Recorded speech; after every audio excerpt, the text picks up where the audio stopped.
What are some things that you're teaching your daughters as far as, or are you? Maybe you're not, but that you could teach us as far as some red flags during these toxic relationships? Well, when my oldest daughter started high school, and, she was like riding to her horses and, in grade 7, and then she was going into high school, and I was like, this time next year, you're not going to care, like, you're not going to be interested in your horses. You're going to be interested in boys. Now, here's the first thing. If a boy says to you, are you wearing that? Or that skirt's too short? Or blah, blah, blah. Say goodbye. Yeah. That's your first sign that they're going to control you.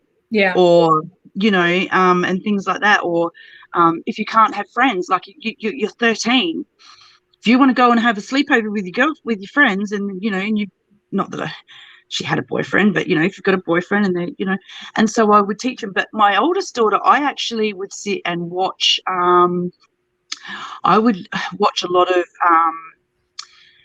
on crime investigation. I would let her sit with me and watch shows about, women who get swept off their feet, and then the man starts to change who they are, and then watch the process of them controlling to the point where it becomes disastrous.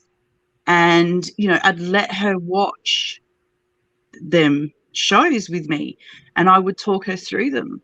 And, and then she started to go, oh, is that what happened with you, Mum? And, is this blah, blah, blah? And I'd be like, yep.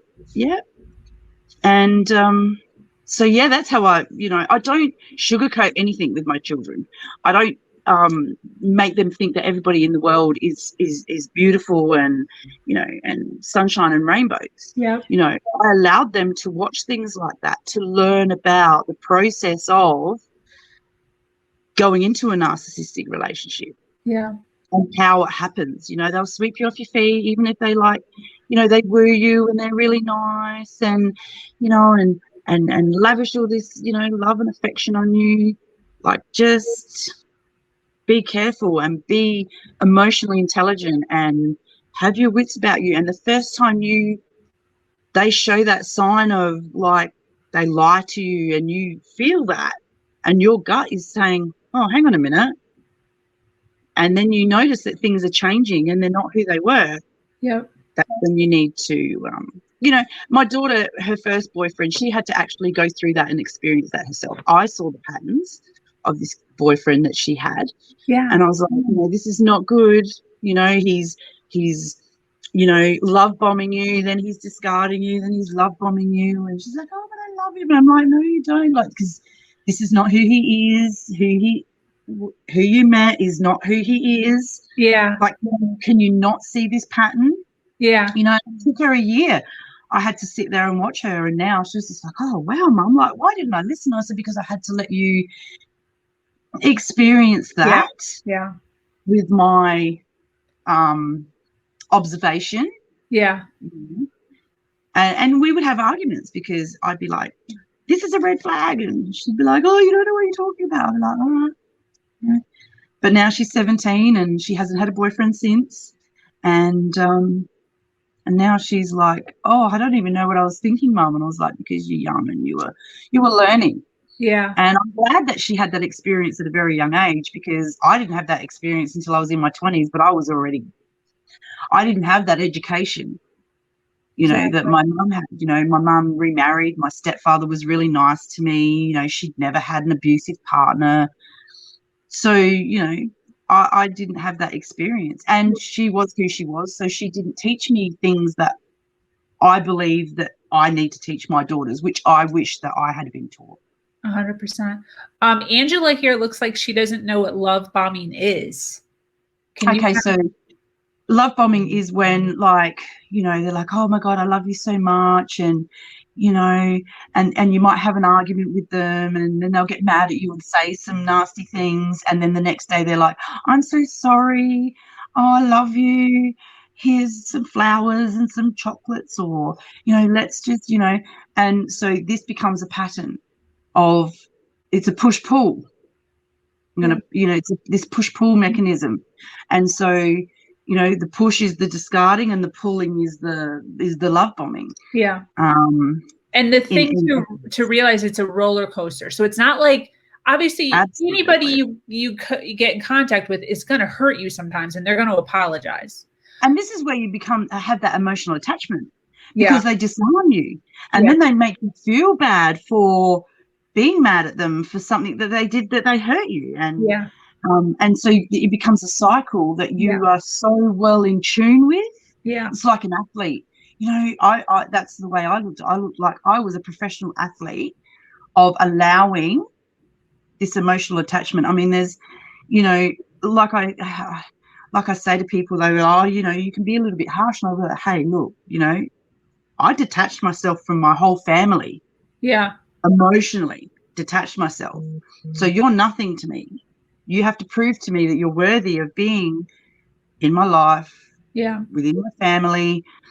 And emotional attachment is so is just another symptom of being with a narcissist. Yeah. Whether it be your parent or whether it be your partner. Because they can surrender you financially, emotionally. Yep. They can, that's where the isolation comes in. And then, you are fully reliant on these people. And so then you have this self-doubt that, oh my God, I can't do this on my own. And then your brain will think of all the good things that were in the relationship instead of all the bad things. But the bad things might be 60% and the good things might be 40. Yeah. But you'll always emotionally attach to the 40% of the good things. Yeah. Which is where you give them the benefit of the doubt, and then you go back, and then, and that cycle continues. Yep. Yep. 100%. And sometimes you see, like mine, I say mine was 20-80. Like mine was literally 20% good, and I hung on for 13 years. Yeah. Yeah, absolutely. Because you just keep pulling. You're just like, you're waiting for the next love bomb. You're waiting for the next time they're nice to you, not realizing that like the niceness is like just this little bit right here at the very top. Yeah. But then the rest of it is all the way, it's like a whole ride down every single time. And and that's the thing is, even, you could be in a relationship like for mine, my was 7. I knew 4 months in. Yeah. This was not good. Yeah. And I let it go, and I let it go. And then, at the end of that 7 years, I was just like, how did I get here? How did I let this happen? Like, what? Like, because it was almost like this such a slow but quick but slow process that I didn't even know who Kimberley was anymore. Yeah. I didn't know who I was. 100%. 100%. I can totally relate to so much of that, as can Katora right here. Absolutely. Yeah. Yeah. And it's hard. It is hard, but I didn't reach out for support. I didn't think anybody understood. And especially because we didn't have Facebook and groups and things like this to validate our situation and go, oh, you know what? I'm going to talk to that person. And it wasn't until I started being online more that I found someone that had been in my shoes, that I then, instead of seeing a therapist, saw this person, and they taught me because they understood where I was and what I'd been through. Yeah. And so then I was like, oh, okay, so this is what I need to do. And I felt relatable. But I didn't have that when I first started, because none of my friends had parents like I had. None of my friends had a relationship like I had. Yeah. They would all just watch and just say, why are you with him for? And I'd be like, oh, I don't know. Because I knew. I knew for such a long time, like, what am I doing? Yeah. But just kept going. Yeah. It gets you in that cycle. For sure. And then before you realize, you're like, oh my God, I've wasted all these years of my life. Yeah. I look at it now that I had to do that to meet my husband, and then here I am. Yeah. But even meeting my husband and having my children, You know, like my mum sabotaged all that for me. Like I should have been happy getting married and having my children, and that should have been the best part of my life. She didn't allow me to enjoy that. Wow. And so, you know, for the 15 years, like I can't be resentful anymore because I was resentful that she took all that away from me. Yeah. But I can't live like that anymore. I have to just go, you know what? I learned I might be 51, Yeah. but I'm going to not live anymore in that emotional turmoil or allow her to give her the satisfaction, because the best revenge I can have is be married to my husband, have a fabulous relationship with my children, and live a good life. And I know that I do that because it was only 5 months ago my mum must have been stalking me, and she found my business page, and I didn't realize that she'd messaged my page. And so I found it, and I found this message, and she was just like, you know, and my mum is in her 70s now, and she was like, you're so delusional about your mother, and, you know, blah, blah. And then the next day she messaged me like, oh, you know, I'm so sorry that you had to go through all this trauma. I wish I could have been there for you. And I was just like, what? You were my trauma. Like, what, you were the whole cause of me not having my father around. You were the whole cause of why I don't have anything to do with you. Yeah. But all that did actually was validate to me that, you know, she is sick. Yeah. She is in denial to what she's done. Yeah. And that I'm okay. And I'm okay with it. I love that. Absolutely. I love that.